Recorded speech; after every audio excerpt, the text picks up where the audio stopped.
Patch notes. So, Hall of Trials and Arcteam Mercedes is coming, along with new exclusive equipment. So that's the ones for Charles and Tywin. Chapter 5, Episode 2, Chapter 5 is opening too. Along with new 3-star heroes. And says drop up rate. Okay. So, Chapter 5 of Episode 2.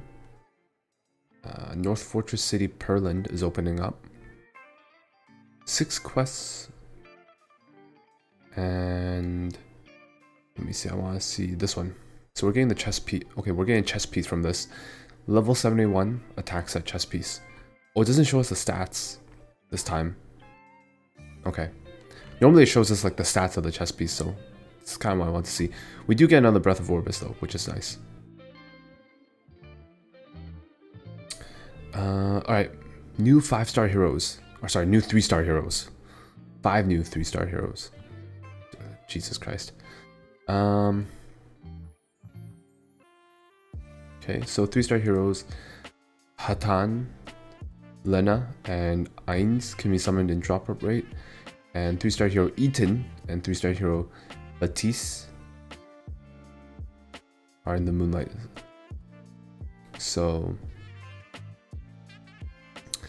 Ainz, Earth Unit, Earth Warrior, punches the enemy with a 50% chance to use Satisfying Strike instead of Gazelle Punch.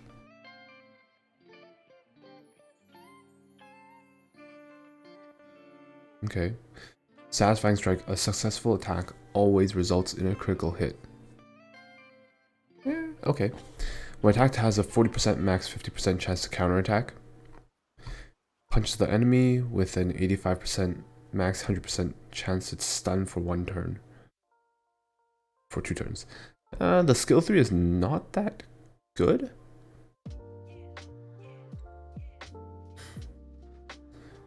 It's just a stun. Depending on the damage multiplier for this, it might not be that good. Depending on the damage multiplier, but his other skill kit is not that bad actually. 50% chance to... You're pretty much getting a 50% chance to guarantee a critical hit. And then you have a 50% chance to counter. Which is okay. A lot of RNG there. Alright. Lena. Yeah, she looks pretty cool. Ice Warrior. Attacks with a strong fist, increasing the caster's combat readiness by 20%. Okay. Can't say that's very... First skill seems a little bit... It's okay. Increases critical hit chance by 30%. Oh. Wait. She passively increases her own crit chance by 50%? Huh. Okay, I guess you ignore crit chance. And, you know, you can definitely focus more on crit damage and other stuff on her. So, that's pretty cool. Skill 3. It's called Exposed.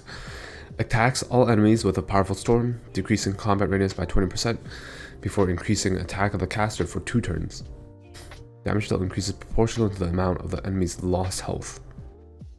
When enemies defeated with a skill, a cooldown does not occur. Oh!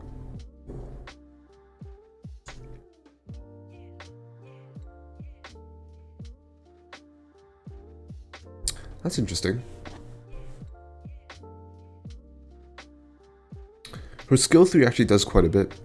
AoE attack with combat readiness decreased by 20%, and then self-attack buff.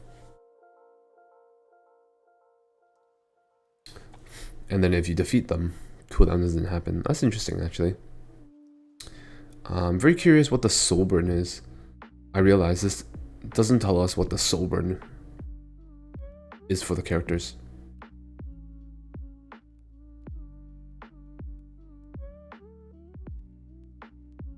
Yeah. Okay, so Hatan, Fire Thief.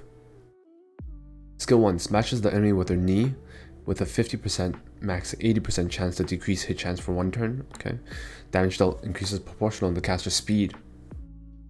Okay, curious how fast this unit is then, if it's proportional to the speed. This guy's probably like 120, 124, 122. Attacks the enemy with wind pressure. Activates wind pressure again when an enemy is defeated. Damage still increases proportional to the caster's speed. Attacks the enemy with wind pressure. So I'm guessing if you kill someone with wind pressure with skill 2, skill 2 activates again on someone else. Releases energy to all allies, increasing attack for 2 turns before increasing speed of the caster for 2 turns. Okay. Skill 3 is not that good. I mean, it's okay, but it's kind of like... It's kind of like Helga. Pretty much, in a sense. Okay. Eaton. Light Knight. Strongly knees the enemy with a 75% chance each to provoke for 1 turn. Damage dealt increases proportional to the caster's max health. Okay, pretty normal, I'd say. Receives 30% of the damage taken by an ally in their place. So this guy has a built-in Aureus. Is why I'm... Okay. Only the highest damage distribution effect will be applied. Increases max health by 10%, max 20%. Okay, that's interesting. That's a pretty cool skill, actually. Skill 3. Releases strong energy, dispelling all debuffs inflicted on the caster before granting a barrier and immunity for 2 turns. Barrier strength increases proportional. Actually, that's... Cleanse with a barrier and immunity for 2 turns. That actually does a decent amount here on the skill 3. Surprisingly.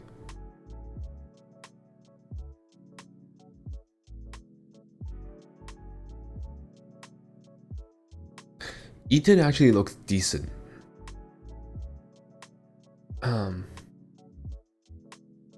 It's not a horrible unit, I feel like. This one, I feel like this one's usable. Early game especially. Batiste, Dark Warrior. Hits the enemy in the face. Okay. Okay. Alright. When used against an enemy inflicted with decreased attack, activates Rock Smash. Rock Smash attacks all enemies. Okay. Interesting.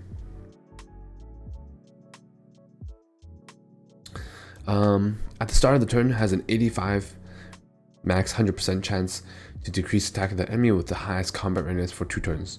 Okay, so passively decreases attack, which activates skill 1, which is nice.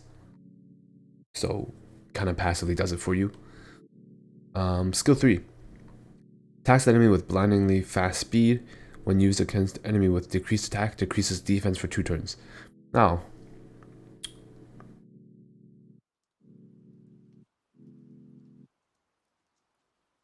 so everything is based off of decreased attack.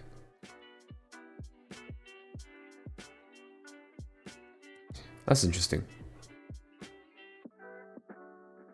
Not sure how I feel about that. This one's interesting.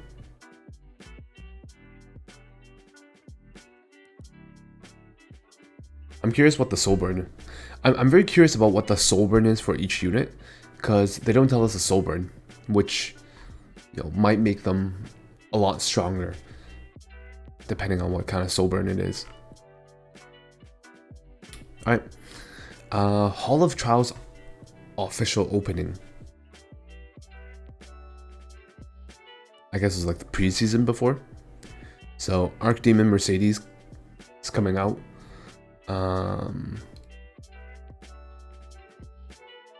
Same thing, whatnot. And then, oh, they changed it so that the D grade reward is, you need like a minimum amount of points for the D grade now. Okay. So pretty much you can't just go in there and die now. For Hall of Trials is what I'm seeing. Because in the past people could go in, die, and that would be it. So you just have to go in, do a little bit of damage, and then die. You might as well go in with a full team auto and get like a B or A.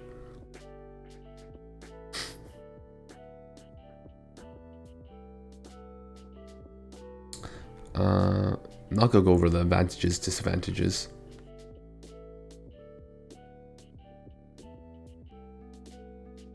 Okay. Blaze Dingo. Charles Tywin, where's Cirilla? I thought that Facebook thing was showing us that Cirilla is getting an exclusive artifact or exclusive equipment. That's interesting.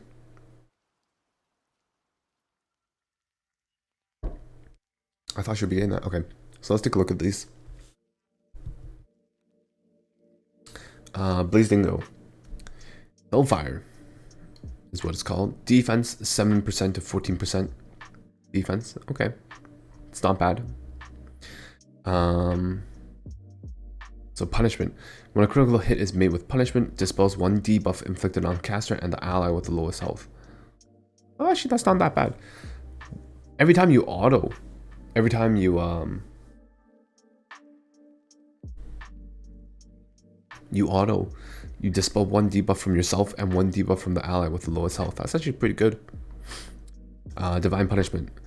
Increases defense of the caster for 2 turns when using Divine Punishment. Okay. Sacred Power. Grants the caster increased attack greater for 2 turns when using Sacred Power. Punishment and Sacred Power, both of these actually look pretty decent.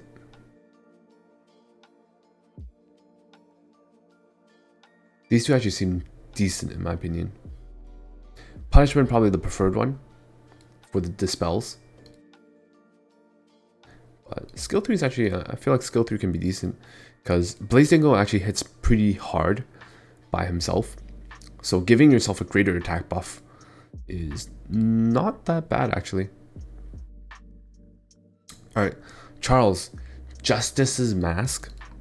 Attack 7% to 14% attack. Okay, that's not bad. That's okay. Slash. Chance of activating Smash increases by 10% when using Slash.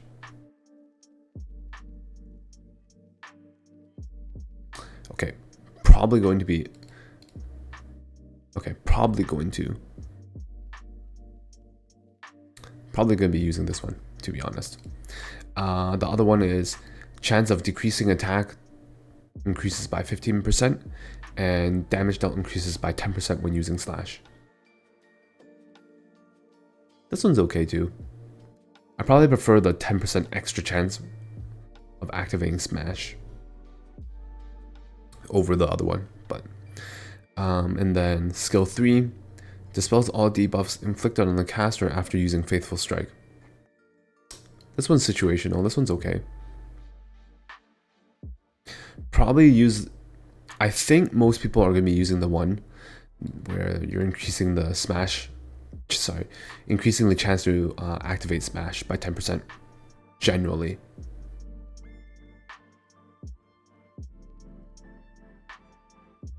Like, this one's okay, but extra damage dealt by Slash, 10%, it's not a lot. Generally, most of your damage comes more from Smash, in my opinion. But skill 1 does a decent amount of damage, but I actually like the first one a little bit more.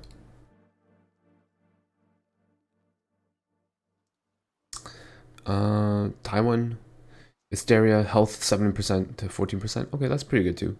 I'm glad they didn't give Tywin speed or anything, which is... Health percent is pretty nice. This one's okay. Skill 1 dispels 1 more buff when using Sword Storm. Okay. Decreases cooldown of all attack by 1 turn when a buff is dispelled with Sword Storm. That one's okay. Increases combat readiness of the caster by 20% when using Commanding Shout. That one's also okay. Yeah. Okay, none of Tywin's is actually that strong. The middle one's okay.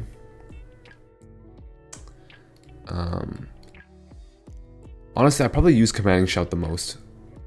I'd probably go for Commanding Shout. Increasing combat readiness by 20%. No one's okay there. Like, they're all, like, decent, but they're not, like, That's actually not bad. I'm glad they didn't give anything to Taiwan skill 3, which is pretty good. Thankful for that. So same thing, you can buy that. Oh, you can also buy Yunas from the shop also now. The only difference, I guess, is you have to roll for the speed if you do decide to do that. Whereas when you did the event, it gave you the max speed. Okay.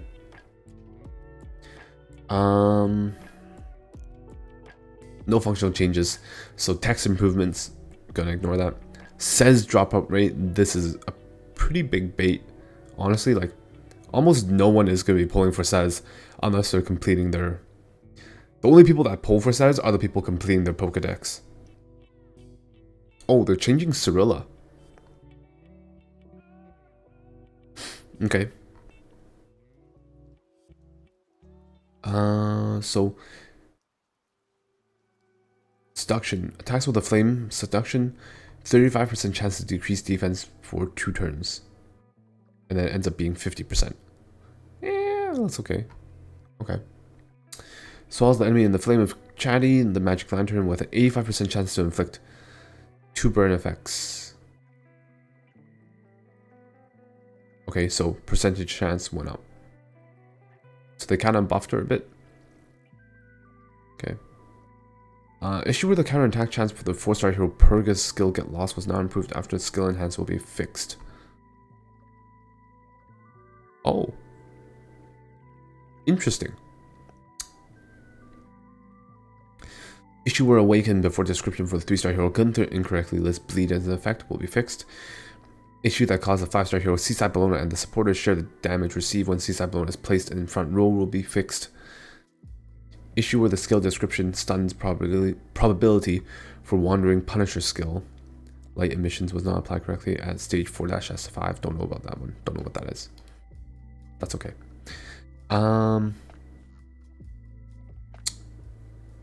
So these are monster things. So Guider Aether, Euphine, Armin, and Yuna are in the Alchemist Steeple. Oh, you can actually use... you can grab Yunas from the Steeple. Okay. Guardian skill. Okay, we saw this one. Sometimes your Guardian will go twice.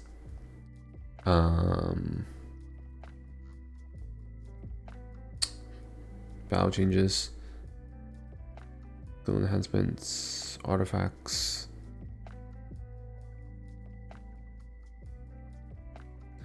Issue where the arena pop-up window display the incorrect entry information. Okay, Hall of Trial. Skill. Oh, they're changing Nilgal's skill, so it's not as difficult, I guess. Interesting. Remy uses non-attack skill, increases combat readiness. Oh, actually, though, there's a lot of change there. Okay. Shop adjustment. What is this? Oh, this is... Is this for buying Skystones?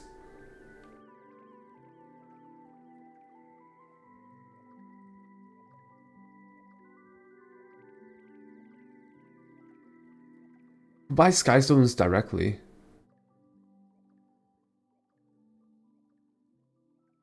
I don't...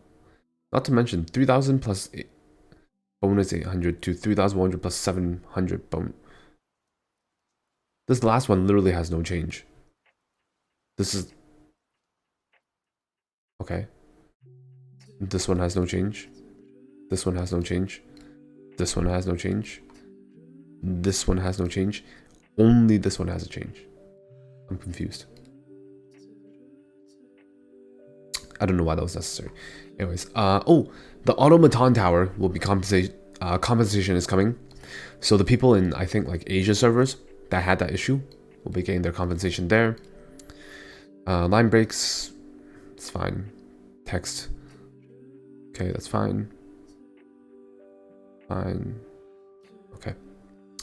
Oh, side story: the Shadow of Ravenwing Manor preview. Okay, So I imagine we are getting Cirilla back in this case, but that'll be interesting. Really curious about the side story, what it'll be next week.